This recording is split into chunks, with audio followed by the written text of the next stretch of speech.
that went from atheism to Christianity as an adult, and he's got quite a story to tell. So it's Larry Sanger. I'm just curious, does that name ring a bell at all? It hadn't with me either until I started reading more about him. So here's Larry Sanger. He's the co-founder of Wikipedia. Don't hold that against him. I think Wikipedia's kind of gone down the drain. But he was the co-founder some time ago, internet project developer. He's a philosopher. He's now writing a book about Jesus and God and why he thinks Christianity is true. So he took quite an interesting voyage. He put out an article, long article, I mean, it was like 20, 30-page article called How a Skeptical Philosopher Becomes a Christian. And he published this just this year. So that's why it really struck me. I said, oh, that's interesting. I just saw it a few months back. So it lays out his journey, as I mentioned to you, from skepticism to Christianity. And I thought it might be kind of interesting tonight. I picked some passages out of it. I didn't read the whole thing. I saw some highlighted sections out of it. This is really good. So I wanted to share those with you tonight.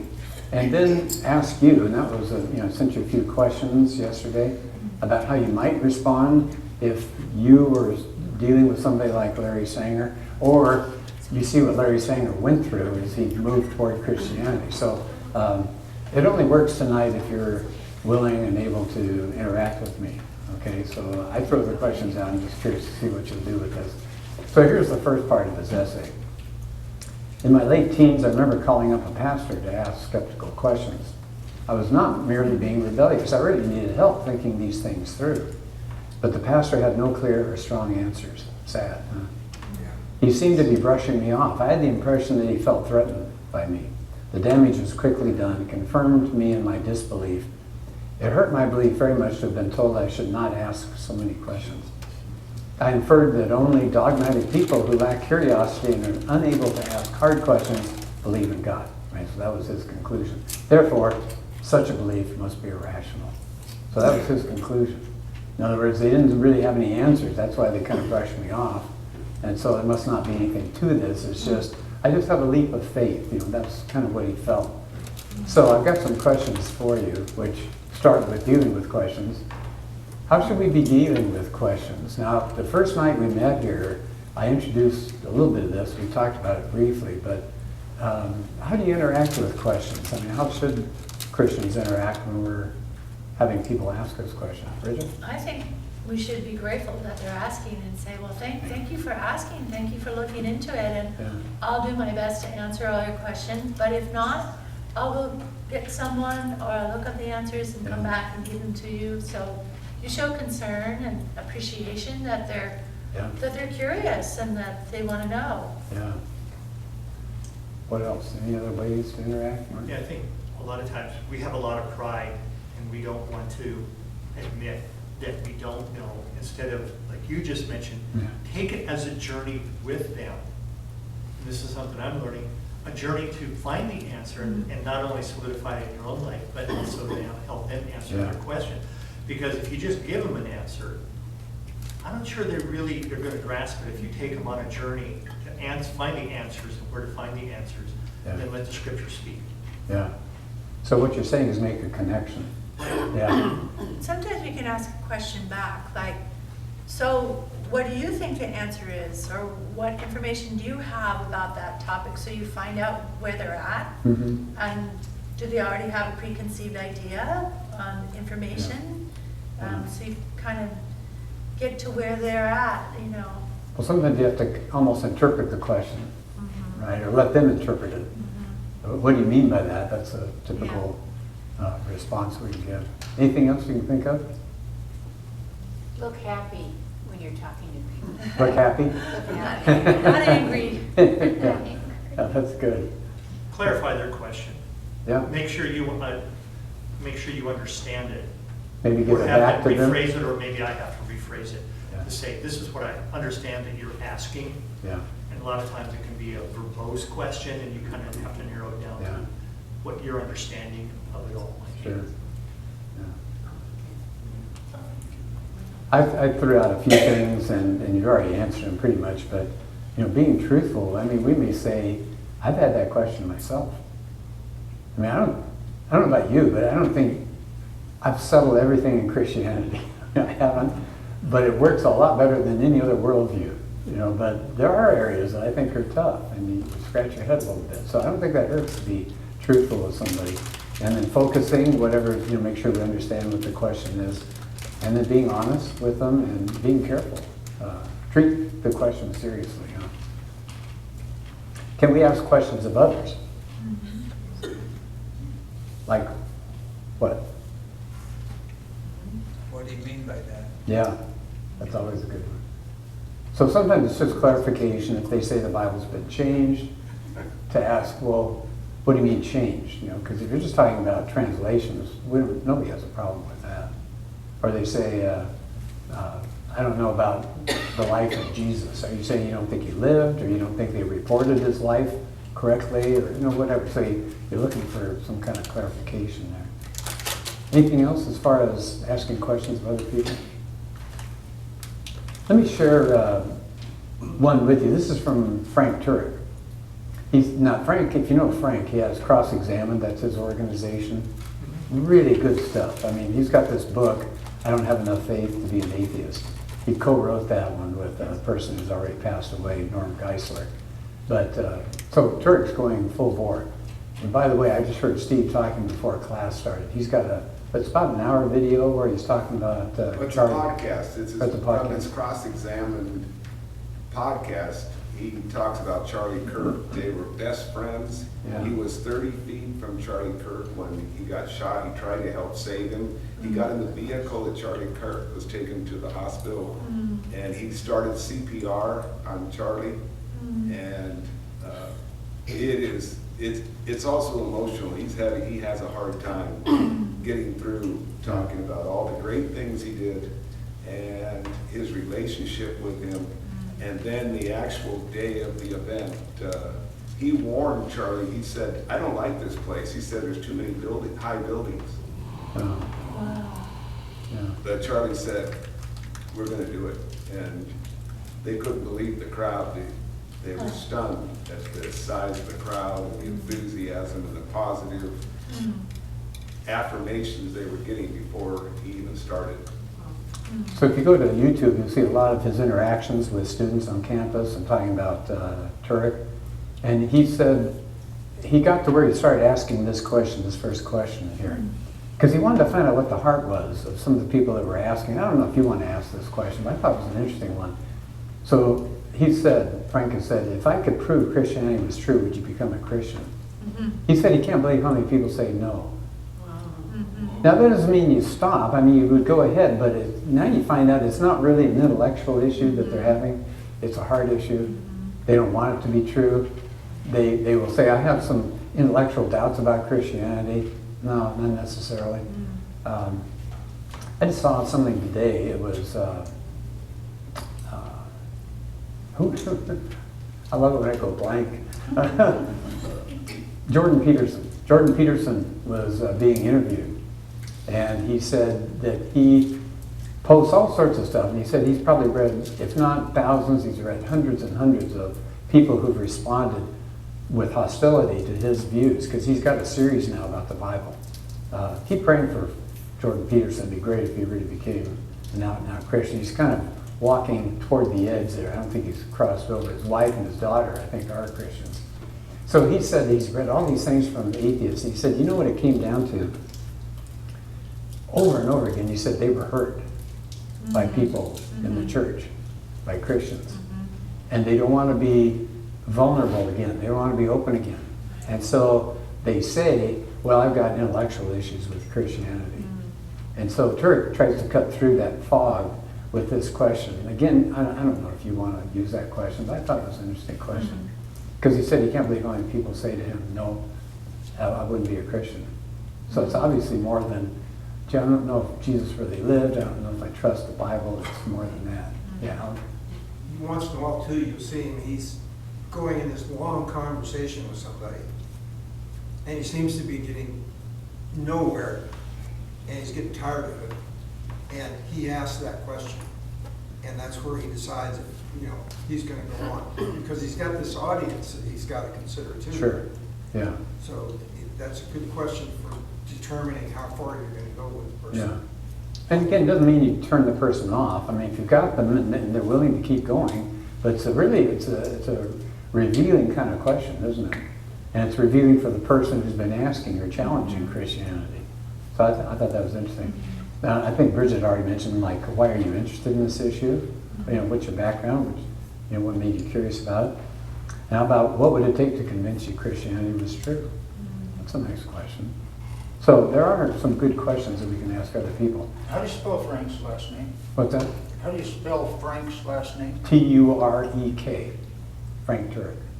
Yeah. Remind me, and I can send you a link to his book. Yeah, we can link that podcast. Oh, good. It's really, Yeah, I just saw the first few minutes. I didn't have a chance to. yeah, no, it's Yeah. fabulous. Yeah.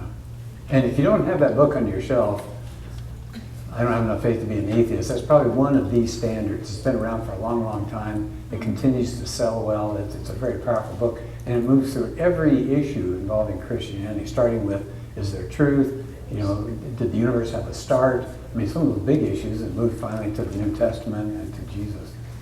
Well, I ask you also to think about questions that you should probably be prepared for, that people are going to say, oh, you're a Christian. Well, why fill in the blank? Or how come? How's it possible? So I'm just curious. I've got a list of the questions here, but I want to hear from you. What questions do you think, or maybe you've already experienced people asking you that is trying to put you back on your heels, or maybe it's an honest question, something really asking. Where did God come from? Yeah, where did God come from? If you're saying that the universe came into existence, then God must have come into existence. How'd that happen? Yeah, we can answer it later, but that's an interesting question. Well, I'm a good person, so how come I can't get into heaven? Yeah, why would God keep me out of heaven? Yeah, I'm good. I'm I haven't good. done anything wrong. I'm no Hitler. I love that. They always use that Yeah, standard. I didn't murder anyone. I'm no Hitler. Oh, well, good. That's good. That's a start. I only have 15 of them. Okay. How can God be good when he sends people to hell? Yeah, the issue of hell. It is a big one. Donna, what were you going to say? Oh, just, if God is good, why, what happens to the people that never hear of Yeah. God or the Lord? Yeah, that's a good one. Why does God allow suffering? Oh, evil and suffering. Lee Strobel wrote a book, and he had a survey conducted, and that came up the number one question that people always wanted to know about. Yeah, why is there evil and suffering? And every week something comes up in the news, and it never goes away, does it? If it's not Ukraine, it's a woman getting stabbed on a train, or Right. Charlie Kirk assassination, whatever it is. Right. These things just keep coming up, and it seems raw every week. It's Yeah. you know, it's in our face because we're seeing it. We're seeing the results now. We didn't used to. We just read about things in the newspaper, but yeah, that's a big one. Any other questions you think people? Well, this is what my family asked, is if God is not a fair God, because why does he punish good people like in the Old Testament? When some of the people did the wrong thing, then the whole family got punished. So how can I believe in a God that is punishing people for something they didn't do? Oh, yeah. He's unfair. It's not just. Well, that's interesting. It means they've read the Old Testament? Yes? Oh, okay. Mhm. That's a good start, huh? When God ordered the Israelites to go and wipe out Yeah. for genocide. Yeah, isn't there genocide in the Old Testament? God saying wipe them all out, kill them, men, women, children. Right? Yeah. Yeah. Paul Copan wrote a book about that. Is God a moral monster? And he spends chapters on that. I mean, he's really done a lot of research on that. So that's something you can take a look at as well. So I find a lot of peace in nature, so why do I need God? Oh, there you go. Huh? A variation of that is, I don't need God in spiritual. You ever heard that one? Yeah, that's pretty popular. The universe. There's the one I was thinking of, the pain and the suffering. How about that? Aren't all religions pretty much the same? Right. You're making such a big deal about Christianity. But people kind of see religions like a smorgasbord, you know, I'll take one of those and one of those. And people will mix Buddhism and Christianity and, you know, well, I like this part and I don't like that part, you know, so it's like, really? And then it goes back to this, doesn't it? Just they're all kind of the same, be good, treat everybody well, God will reward you, hang in there. Why believe the Bible? 2,000-year-old book, really? There's so many contradictions. Yes, full of contradictions. Yeah, the Don't you know? contradictions. And then, of course, the existence of God itself is an issue for some people. There's the one you mentioned about hell. How about the resurrection of Jesus? People don't come back from the dead. Right? Everybody I know who's passed away, they're not back. Why that? And again, 2,000 years ago. How about this one?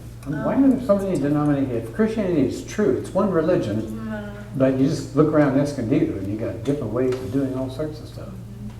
Steve was talking about baptism last week, and there are different ways people baptize, different ways people collect money, different kind of church organization. Right? There's a lot of differences there. What you wear, what you don't wear, how the offering gets passed around. Communion. Communion, yeah, right. I was thinking, somebody told me one time they knew of a church that split over the choice of a new carpet. Yes. Yep. Man, why do Christians hate homosexuals? That's one of those social issues that's a big deal these days. Oh, you guys hate homosexuals. It's not true. We What's- don't hate them. No, They're just making a big mistake. And Yeah. you're trying to discourage it. yeah, exactly.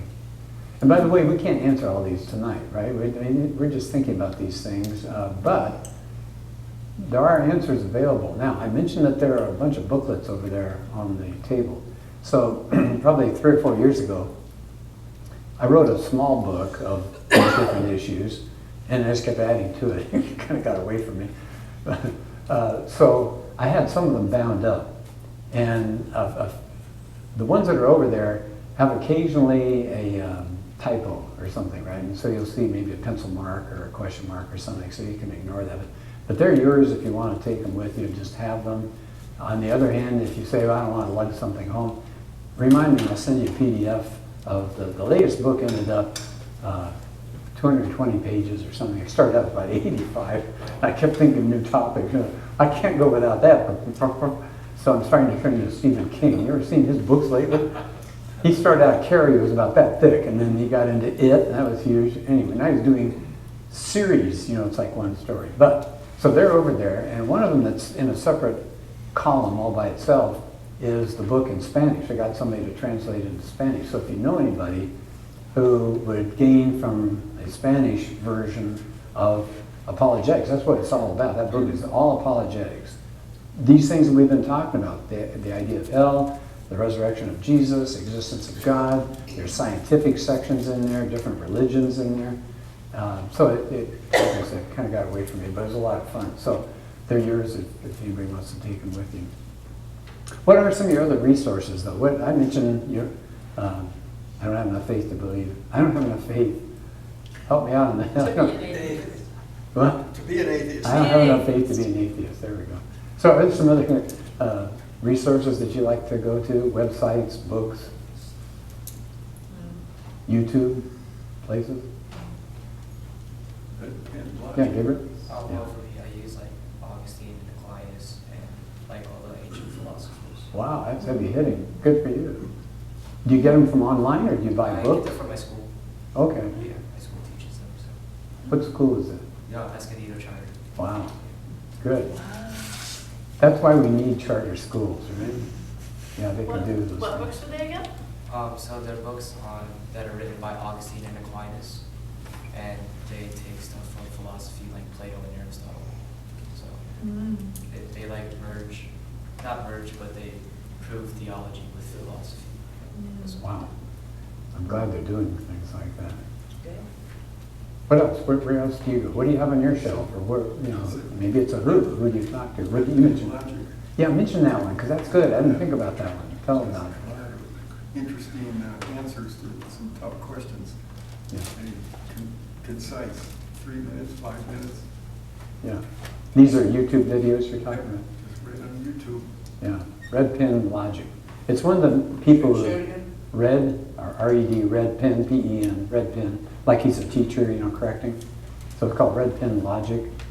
It's a guy that worked for the Stand to Reason, which is Greg Kokel's organization. What's his? what is Tim it? Barnett. Tim Barnett, thank you.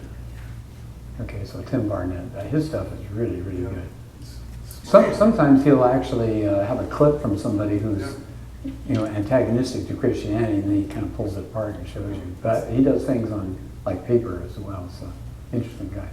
Yeah. I have a book, and I picked it up at the library for free with a giveaway on. This library here? Handbook of Apologetics. Oh, very nice. It's pretty heavy, it's pretty thick, but they give that away. Wow. No. So you walk into the library and they have a shelf, a cart of books, and sometimes they'll have apologetics and other stuff on it.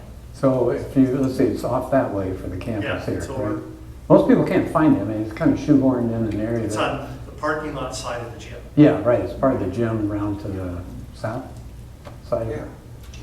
And then you've got artificial intelligence that will go find anything for you. You've got what? Artificial intelligence. Artificial intelligence. It will go find nice. anything for you. Yeah, that's good. Sure. Yeah. Good job. Yeah. Joseph. Yeah, a book that I bought a long time ago was Joshua Dell's Evidence and Man's Verdict. Evidence and Man's Verdict.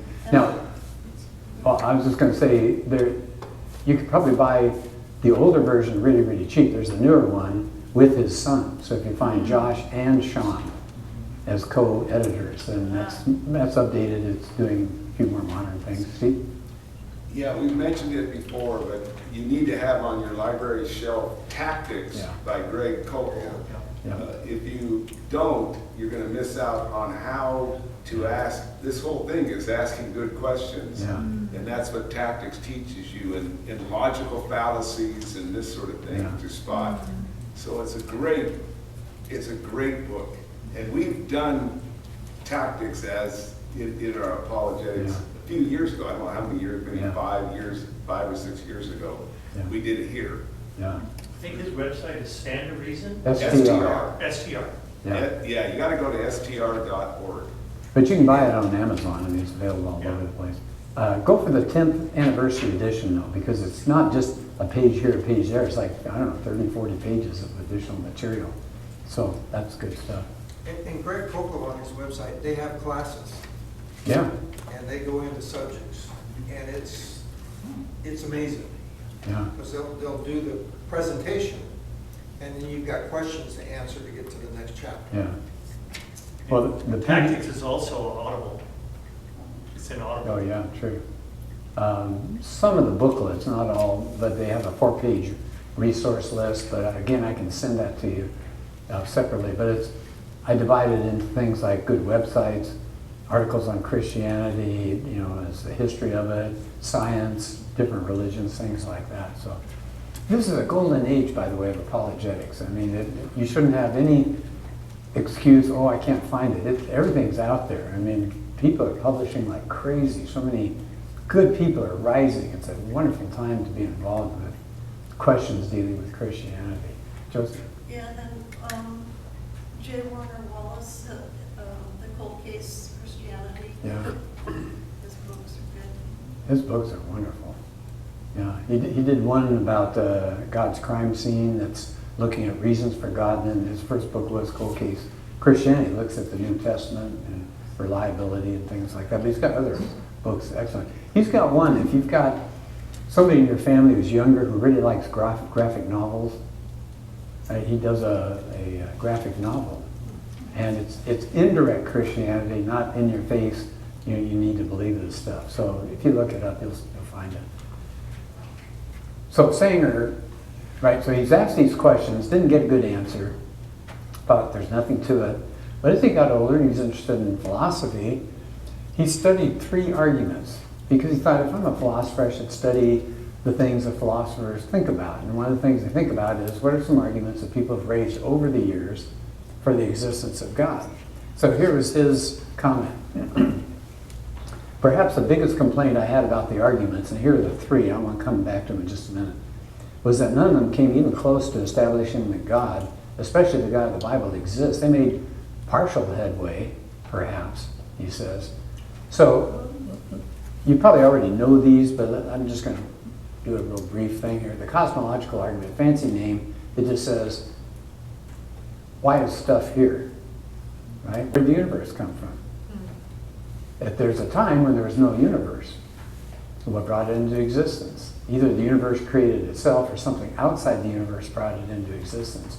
Well, nothing creates itself, right? That doesn't happen. A knock doesn't knock itself. Somebody's standing there knocking, right? So Mercedes-Benz don't just show up on your doorstep, right? Somebody had to put it together. I'm working on that, but so far it hasn't happened. Argument from design, you can guess. Why does everything seem to work so well? Our human body, the entire universe, the earth is exactly right for life. Everything, all those dials have to be tweaked exactly right. So that's been an argument for the existence of God. What do you think the moral argument is? Have you heard that one before? Standards. Yeah, where are we getting the standards? People say, and rightfully so, I think people say that's evil, that shouldn't happen. Really, why are you saying it? Just because you don't like it? No, they think there's some kind of standard out there, but if there's a standard out there, then it's beyond us. Otherwise, it's just opinions, right? I don't like it, well, I like it. Now what?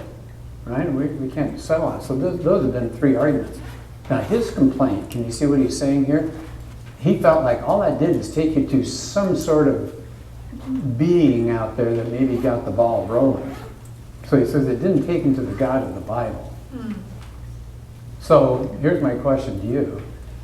If you meet somebody like that that says, oh, I think there's a God, or I'm spiritual, or I think there's some kind of spirit out there that's watching over us, that doesn't get you anywhere, does it? I mean, it's a nice first step, but to the God of the Bible, there's the big jump.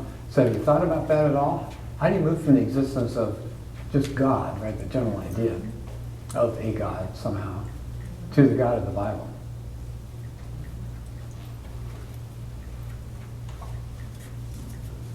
Yeah, Diane? I had a patient a long time ago. She was British, moved to Africa, and I couldn't get anywhere with her. She says, when you die, there's nothing. And that's what's going to happen to me. And I would cry over her. I said, it's not true. And I was a younger Christian in those days, and I felt so empty about how could I help her. Then I had another one, the same thing. She says, I'm tired of living, and she kept a pistol in her pillow. And she finally took care of it. Oh. So when you have people like that that come across your path, how do you say, stop, don't? Yeah. You know? Yeah, wow, that's sad. Any thoughts about how we move from just kind of a fuzzy generality about God, huh? I think a very good example is the Bible itself, because look at all the history in the Bible. Yeah. And you can back it up with facts, not fiction. And the Bible will prove itself that God does exist. Yeah. Yeah, that's a great, I'm going to come up with that in just a second. What things about the Bible strike you as leading people to say, I trust this more than I would trust, whatever, some other doctrine or some other book or something? Eric, you're going to say No, I was something? going to address the first question, not the one you just asked. Okay, go ahead. The first one? Yeah, okay. If I assume the existence of a God, and I'm only here for a finite number of times, would it not possibly be a good idea to find out what he wants me to do? Yeah. I mean, just on the off chance that he's got a plan, and we're not just randomly here. Yeah. So why don't I start looking around at the various religions, Bibles, or whatever, and figure out, is he trying to tell me something? Yeah, that's good. A guy up at Biola, now I guess he's with Stand to Reason now, Craig Hazen. Yeah.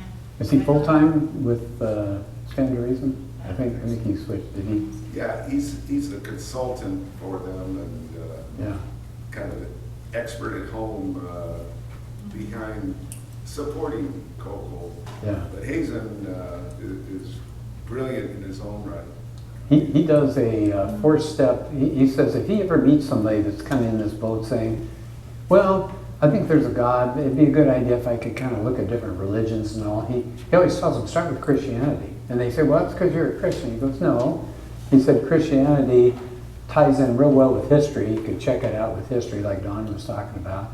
It offers a free gift, right? Other religions don't. So if you would like something free, consider that. He says it has Jesus at its center. He said other religions like Jesus. They always want to shoehorn him in somewhere. You know, even Buddhism or whatever, they'll put Jesus in there. He said, why don't you start with a religion that puts Jesus first and see what it says about him? And he says the fourth thing is Christianity works so well as far as the way it understands the way the world works. So why don't you start with that? And then you can go to the other religions. Of course, his hope is if that's their starting point, they'll see what Christianity is all about. And also, Yeah. if you want to know about the God of the Bible, then you want to read the Bible, because that's God's love letter to us. That's His truth. That's His plan. It's all revealed in there, who He is, His plan, His purpose. And so, reading the Bible and coming to understand the truth that has occurred over and over and over again, and the miracles in them that have been confirmed are evidence of the God of the Bible. Yeah, I want to cover that a little bit later. I think it's a really good point. So how about archaeology? Isn't that a good place to start? People understand dirt under the nails. I mean, that's real stuff that went on. We're not talking fairy tales. I mean, one example, a long time ago, the Hittites were in the Bible, and people said there's no such thing as the Hittite people. Right? They couldn't find them. So they said, see, the Bible's not true. And then in the late 1800s, they found the Hittite Empire. It was a big empire. It's like, oops. So there have been all these discoveries over time. They're amazing. There's never been a discovery that people looked at and said, well, that absolutely contradicts the Bible. They've never found things like that. The book of John, John talks about Jesus healing at the pool of Bethesda, and John specifically says there are 5 porticos, 5 columns there. 5, right? And so the city was destroyed by the Romans. It was just a trash heap for a long, long time, and as they've been digging it all up, again, 50, 75 years ago, they were working where they think the pool of Bethesda was, and they found 5 colonnades, So a lot of archaeology is great. Michael? If you compare the Bible with the Book of Mormon, you'll find a striking difference in archaeology and documented history. Yeah. Right. Yeah, the Smithsonian at one time came out with a report because so many people asked the Smithsonian, hey, there's supposed to be this big civilization, according to the Mormons, down in Central America somewhere. And so the Smithsonian had put out statements that said, we haven't found anything. They didn't say it was false, but they said we haven't found anything. Well, that's the state of it right now. They haven't found anything. I heard somebody say, you ought to ask a Mormon. I don't know if this is true, Steve. They don't have maps in their Bible, in their books. No, they don't have a map. They don't have a map because they don't know where anything is. Right? I mean, it's sad, but they're just basing it all on hope. That maybe someday there's supposed to be a huge civilization down there in Central America. So archaeology and history is on our side. It points to the God of the Bible. How about changed lives because of the Bible? One quick story, and I probably told it before, but it just knocks me out. I used to teach out at Palomar a class called the Bible and Literature. That was so much fun. I just look up and all of a sudden the time was done. It's like, oh. But, so that was a real great class. I was also teaching a science fiction class. I had this kid in the class who was kind of rough around the edges. He was sort of, he wouldn't put down people, but you could tell he thought he was a little bit wiser than the rest of the people in the class. So, fine. Then at the end of the semester, he said, you teaching any other lit classes? I said, well, I got a Bible class. I thought, that'll finish him off. He's not going to, okay, I'll take it. Oh. So he comes in the class, and at the end of the semester, he said, hey, I just wanted to tell you something. He said, my life was a mess. He said, I was so messed up. He said, I'm doing illegal activities and all. And he said, I just read the Bible, and he said, it changed my life. I'm a Christian. And I thought, okay, maybe, but we've kept up with him for years. And he's now not a Christian. He's married now. He has a couple kids. His wife's a Christian. They're involved in their church. It was the Bible, right? The Bible had that kind of power to change. And you know people like that. You have your own stories, I'm sure, or friends, where the Bible had that kind of power. I think, too, like, some of the religions don't even have any kind of writing. Like, I asked my friends from Japan, like, well, what does Buddhism say? Where are the writings? Where do you meet, and how do you understand what the truth is? And they said, we don't know. We don't have anything written down. Yeah. We don't. So I think there are religions that it's, I don't know, maybe the priests have the information or it's handed on down from generation, but there's not solid writings that you can read and check and Yeah. investigate like the Bible is Yeah. so solid. Well, Islam has the same problem. Apparently, there's no one set of the Quran, right? I mean, there are a lot of differences in it, and people have been investigating that lately. How about prophecy? Right. What other holy books have the amazing amount of prophecies Right. that the Bible has? Again, we don't really have the time tonight. Is there one place, though, that you might take people and say, check this out as far as prophecy? Isaiah. Isaiah. Yeah. 53. Again, I probably told you this and just put up with me, but they did a person on the street kind of interview in Jerusalem. And there was a guy who knew Hebrew. And so he said, hey, do you have a minute? Can I read something to you? So he doesn't tell him what he's reading. And it's Isaiah 53, but he doesn't tell him that. And he says, who do you think this is? He said, it was somebody that wrote this some time ago, and they hear it and they go, oh, that's Jesus. And he said, would you be surprised to know that's in your Old Testament, your Bible, and it was written 700 years before Jesus? And they go, what? And he gets a really interesting reaction because they all agree, yeah, that's Jesus. And then they want to walk away because they think it was something done 20 years ago, or 50 years ago. No, it's Isaiah, one of your own prophets. Yeah. Look at Daniel sometime. Daniel talks about when the Messiah is going to come, and he gives you a timeline, the 62 weeks and the 7 weeks. And if you run the numbers, it ends up 33 AD.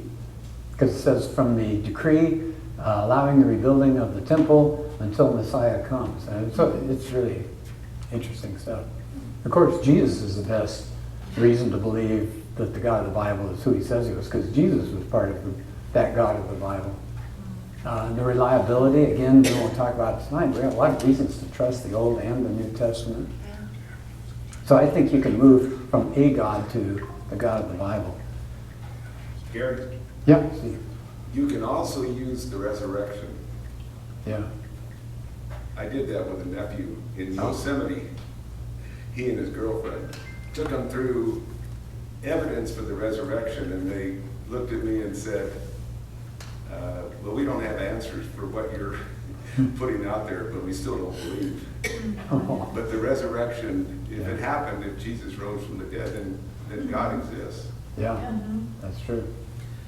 Which we're going to talk about in a couple more slides here. You point out too that Jesus is the one who said in 3 days, I'm going to die and then I'm going to rise again. And he fulfilled that prophecy. Yeah. And then you ask, what other God in the whole entire world has ever said, in 3 days I'm going to die and then has risen from the dead? None of them have ever. They're all in their graves. Right, yeah, they're all in their graves. Yeah. Yeah, so that's kind of like a eye-opening, like this Christianity is unique, it's special, it's miraculous. Yeah, unique is exactly the word, right? There's Christianity and there are all the others over here. Right. All right, so here's what else, back to Larry Sanger. The arguments taken together. Now he says if you take that cosmological and the argument from morality and the argument from design, he said taken together, right? So he didn't think each one by itself was all that great. But he said taken together are far more persuasive than I had understood. And so what he's referring to here is something, you've heard of inductive and deductive reasoning. There's a third kind of reasoning called abductive, fancy word. It's making an inference to the best explanation. That's what it means. So that's like in a courtroom where you've got somebody on trial and you've got the prosecutor who brings in evidence after evidence after evidence.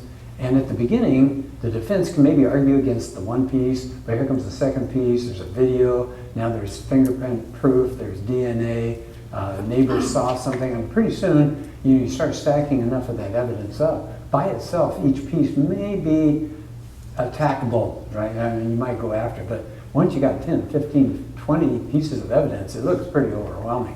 And he's saying it's kind of the same thing with Christianity. One item, and so I'm thinking about when you're talking to people, one of the things we're talking about may not click with them at all. If they're not really interested in science, maybe you go the morality route, right? Talk about morality. So I'm just curious, what do you think is the most effective, if you were to talk to somebody You've got more than the three I gave you. Maybe you can think of a fourth or fifth good argument for the existence of God. But what strikes you as the most powerful? What one would you want to lean on to talk to somebody? Well, I would have to say that it depends on your audience. If I was, I'm a physician, if I was talking to another physician who has a scientific background, I'd probably start talking to him about design. But if he was maybe a person that believed in astrological science, maybe cosmology, would be the way to go. So I think I would start with the audience first and then go from there. That's a very good point. Yeah. Can we ask it this way? Which of those arguments are you comfortable with, that you could sit down and not just say, well, I think there's a God, but you would have a reason and you could actually back up some of the evidence along the way? Yeah. I would think personal testimony. Oh, yeah. People can't argue with that, for one thing. And it doesn't have to say, I know everything. It says, but I do know this. Yeah. I was dead. Hell of a lot. Yeah. Mm-hmm. Oh, And then yeah. you can expand on that. Yeah. You know, years ago at the church, in this church, they had what they call cardboard testimony. I don't know if any of you were here for that. People stood up and they had several people came out on stage. They had a sign that said, I cheated on my wife, or I got really heavily involved in drugs, or something, I lost my job because of gambling, or whatever it was. And then they flipped it over and they talked about what Jesus had done for them. Man, that brought tears to my eyes. That was so powerful.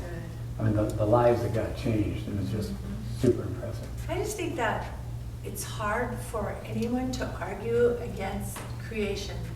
Because if you ask them a question like, okay, look at the sun, the moon, and the stars, look at the human body, look at all of creation, what human being has ever done that? Yeah. We can't even create anything, in comparison to what has been created in this world. So there had to be some supernatural being that could be able to create such an incredible universe. Yeah. Like, if you ask them, well, what human being has ever done that? Is there any evidence for any humans ever creating in that magnificent way? So we're looking at design. Right, yeah. So. The area of design that they're really finding out, well, two ways, I guess. One is they're finding more and more things out in the cosmos that have to be exactly right. But then on the small scale, like DNA and these little molecular machines, you ever seen some of those things? No, yeah. Harvard puts out something called Voyage Inside the Cell. Yeah. It's Harvard, right? It's not exactly a Christian organization. Unfortunately, it used to be. But they give you an animation of what's going on inside the cell. And they got something called dynin. It's a motor protein. And that thing runs across a microtubule, right? It's like a little highway. Just this tubule goes on it. And the thing walks.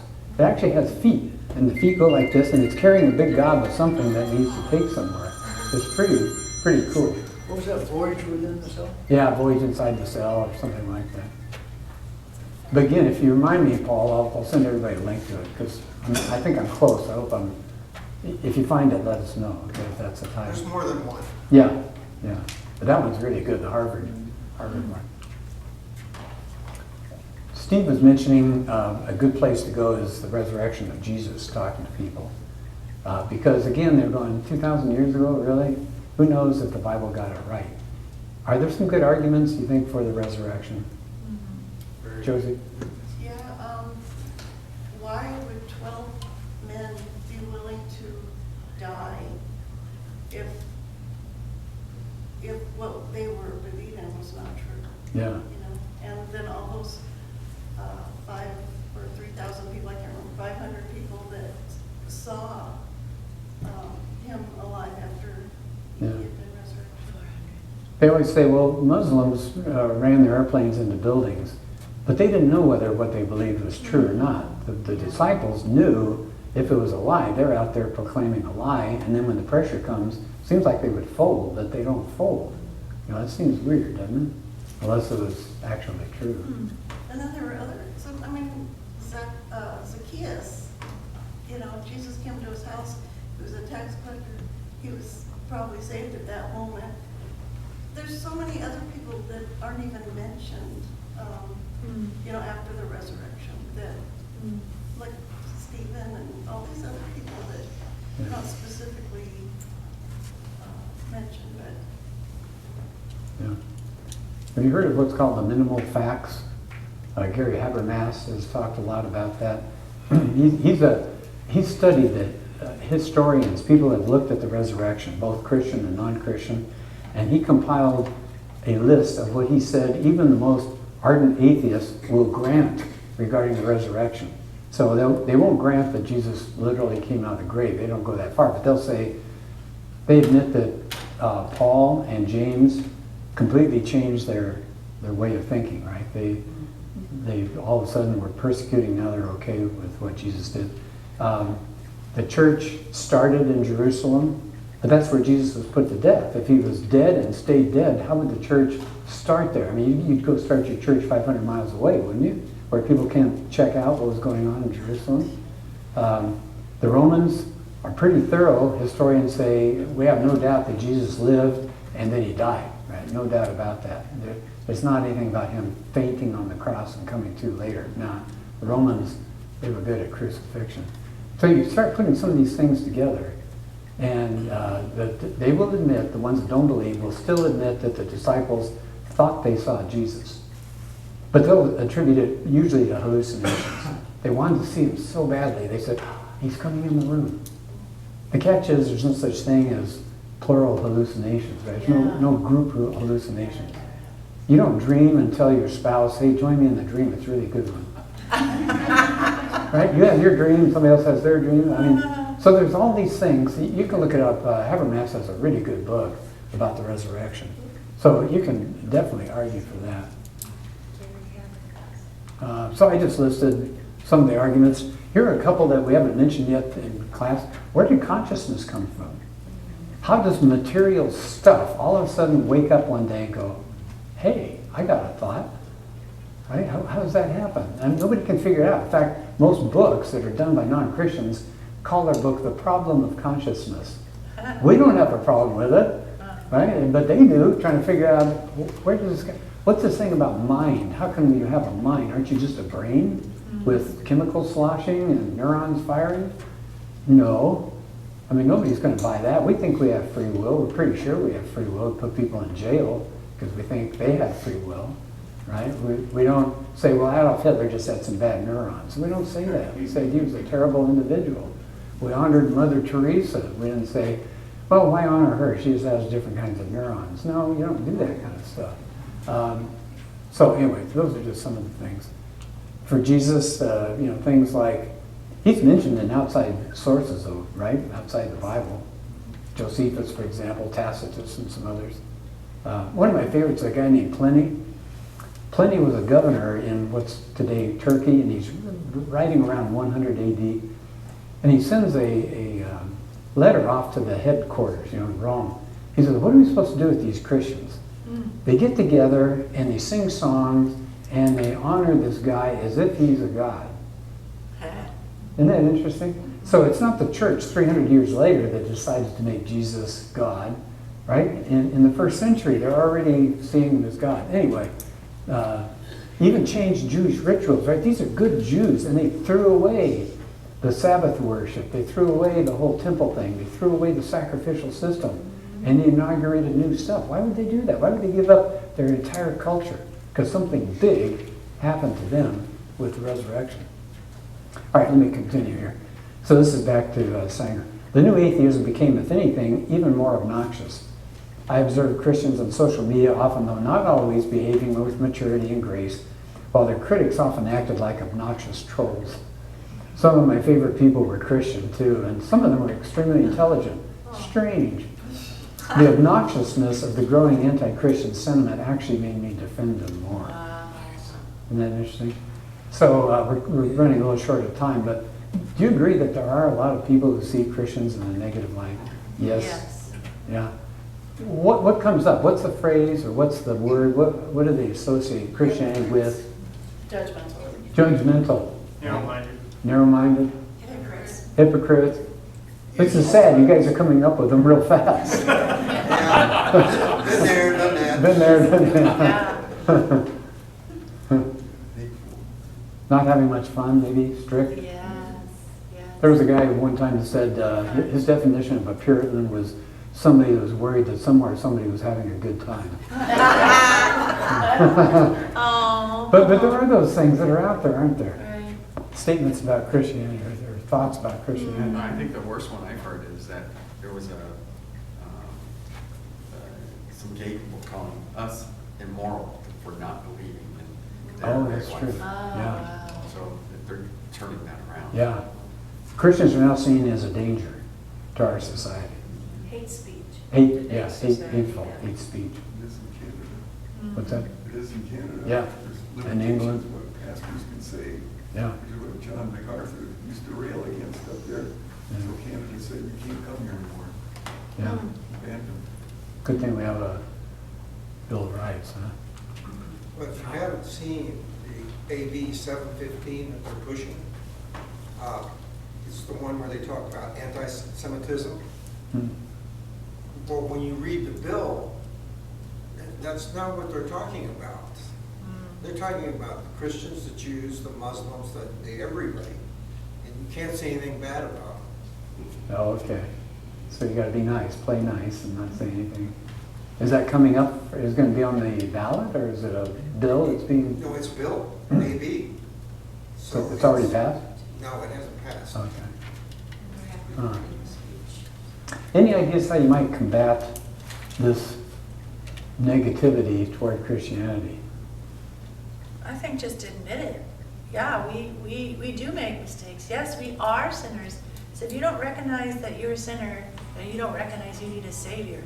Yeah. So for just right away being humble and saying, yeah, we do make mistakes. We are human. We're not perfect. Yeah. But we are forgiven. Yeah. Every day we're forgiven. Yeah. Paul? Build a relationship and love them. Yeah. You may think Christians are that way, but they won't think you're that way. That's a good word, the word relational. There's a really good little book that we used years ago here for the class called Relational Apologetics, and that's what it was all about. Instead of just talking at people, connecting with them, finding out about their lives. Yeah. And apologize. I'm sorry that you got hurt. I'm sorry those people behaved that way. Yeah. That is not God. Yeah. So don't equate God with the people that he created who are sinners. Yeah. It's not the same. Don't throw the baby out with the bathwater. Yeah. God is not the same. He's different. Yeah. We also should really emphasize that we still love the person, but we hate the sin. Right. Yeah. The problem with that today is that people say, if you don't like my behavior, you actually don't like me. Right. Because the behavior they're now saying is me. It's Is right. me. It's what I'm thinking about. So it's a tough road to go that way. Because it sounds to them like you don't like me, you hate me. If you hate what I'm doing, because what I'm doing is me. All right, so we'll start wrapping up here. I found the Bible, this back to Sanger, I found the Bible far more interesting and coherent than I was expecting. The Bible could sustain interrogation. Who knew? So, I don't want to keep everybody a long time, but there are plenty of reasons to trust reliability. Let me ask you this. How do you get somebody who's on the outside and you say, if you read the Bible, and immediately they hear the word Bible and they think old, they think dry, they think dusty, they think King James, I'm going to be plowing my way through saith and doeth and all that kind of stuff, and bowels of mercy, but you go, what do you mean bowels of mercy? Nobody talks that way anymore. Are there ways that you can challenge people or convince people or suggest that there's something useful about the Bible even today? Yeah, they can read like the New Living Bible, get a different version, Oh, different wording to help them understand better. Yeah. Greg Coker used to say he only uses the King James Bible with people who are 400 years old. Yeah. It's beautiful. I mean, it really does sound good, and that's what I grew up on, so I have a hard time memorizing, the newer ones, but yeah, thank goodness there are a lot. Frankly, they're better they're not just different, they're better because they've got more old manuscripts that they're using. The King James, I think when they put it out, they said there were like 8 manuscripts that they were using to get their idea of what the Old Testament was saying and New Testament. Now there are hundreds and hundreds and hundreds. They keep finding more. So it's not that we're getting further from what was said in the Bible. We're getting closer than what the King James people had. And maybe you could pick something that they they celebrate or that's in their culture, like Christmas or Easter, and kind of say, have you ever thought about where Christmas came from? Or why do we celebrate Easter? Yeah. Why don't you try reading just one book of the Bible like Luke and find out, you know, who is this Jesus and what has he done and why is he here? Yeah. So maybe the Bible's overwhelming, especially if they get along about Leviticus. Yeah. It's like, whoa, No. you lose them there, you know. But yeah, so maybe not even a whole book, you know, maybe just the Christmas story itself, Yeah. you know, whatever. That's good. I think we need to be willing to sit down and read the Bible with them, be it Yeah. the Gospel of John. You can pick up the Living Word, the little booklet, it's nicely written, Yeah. and just go through it with them at their pace, or maybe even take the 10 Commandments and just start looking at the 10 Commandments one at a time and talking about it, Yeah. because you'll find that they probably agree with it, Yeah. but they don't know how to apply it. Maybe they, in some places, may not see how it applies to their life. So just a little common ground. Yeah. Go sit down and be willing to sit down with them. Sure. You know what I did, and I'll just kind of wrap up at this point. Let me go ahead here. So I teach out of Palomar, and so once in a while the Bible comes up. Strangely enough, I usually bring it up.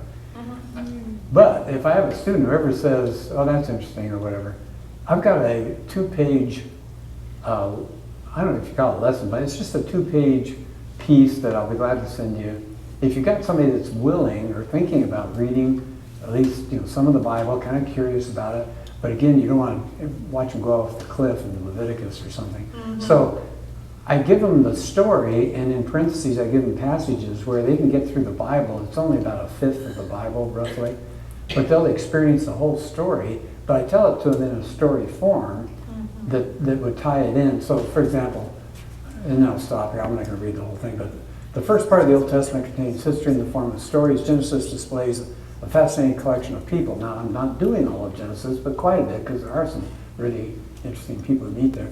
Exodus tells of a miraculous escape from slavery under the leadership of Moses, part of Exodus.